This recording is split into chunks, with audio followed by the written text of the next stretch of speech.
आपने कहा sub inspector भर्ती है। लगभग 14-15 राज्य ऐसे हैं जहां पर एसआई की भर्ती पे इंटरव्यू नहीं होते। और ये बात सच है, जितना कम इंटरव्यू होंगे उतना कम लोगों को मौका मिलता है छेड़छाड़ करने का या गलत रास्ता इख्तियार करने का।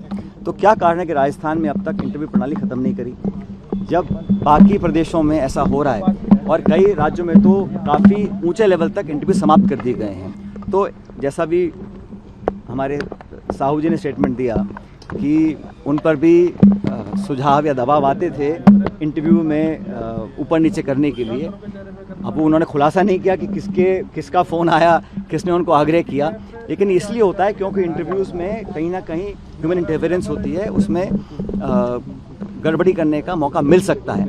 लेकिन जब विशेष रूप से एसआई इंस्पेक्टर वे 14 या 15 राज्यों में इंटरव्यू समाप्त कर दिए हैं, तो क्या कारण है कि भाजपा सरकार राजस्थान की इंटरव्यूज़ को ख़त्म नहीं कर रही?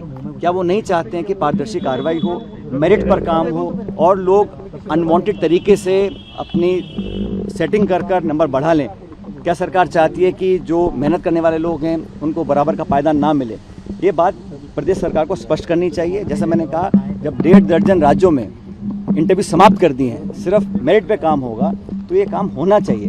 लेकिन जो कंपटीशन एग्ज़ाम्स कराने का जो प्रोसेस है, जो प्रक्रिया है, जब उस पर सवाल उठ गए हैं तो फिर लोगों का विश्वास कहाँ रहेगा?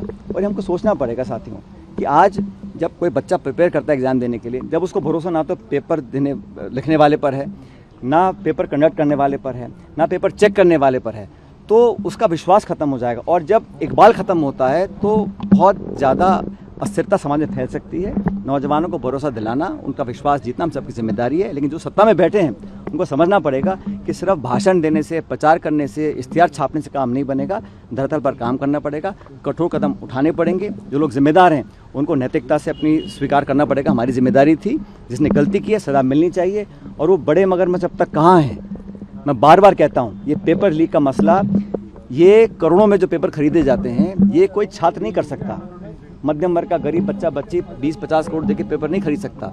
ये तो बड़े बड़े कोई संस्थाएं, इंस्टीट्यूट्स हैं जिन्होंने मिलकर इस पेपर को खरीदा और फिर लोगों तक पहुंचा। और ये जो पेपर लीक पकड़ा भी गया है, इसमें सरकार की बहादुरी नहीं है, ये तो बच्चों ने खुद पकड़ा गैस पेपर और बताया कि गैस पेपर और मेन पेपर बिल्कुल एग्जैक्टली कॉमा फुल स्टॉप भी एक है।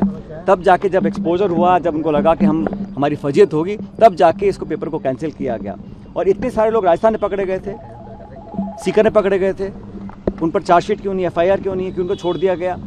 तो सरकार भी, राजस्थान सरकार को भी जिम्मेदारी को समझना पड़ेगा। महाराष्ट्र में कई प्रकरण सामने आए, लेकिन राजस्थान में हमेशा हमारा नाम आता है। क्यों आता है? कौन वो लोग हैं? और 2.5 साल बाद भी सरकार अगर अभी तक उनको नहीं पकड़ पाई तो क्या कारण है? और क्या विश्वास हमें है कि अगले 2 साल में पकड़ लेंगे? तो आप जब विपक्ष में रहते हैं तो बड़े बड़े दावे करते हैं। जो लोग इन्वॉल्व हैं पेपर लीकेज में, पेपर को सप्लाई करने में, उन बड़े लोगों को कब पकड़ेंगे? किनका संरक्षण प्राप्त है? ये खुलासा करना पड़ेगा ना। जनता पूछ रही है कि आप अपनी छाती पीट रहे हैं कि हमने बहुत कामयाबी हासिल कर ली है, आपने सिर्फ कैंसिल किया और ये एग्ज़ाम किया, और अब ये टेलीग्राम को बैन कर रहे हैं, अलग अलग ऐप्स को बैन कर रहे हैं। इससे क्या लाभ होगा? जिसको चोरी करनी चोरी करेगा।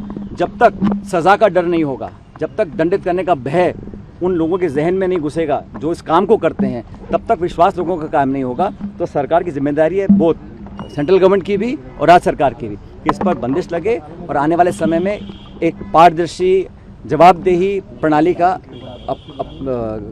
क्रियान्वयन करने की जिम्मेदारी मैं समझता हूँ दोनों सरकारों की है।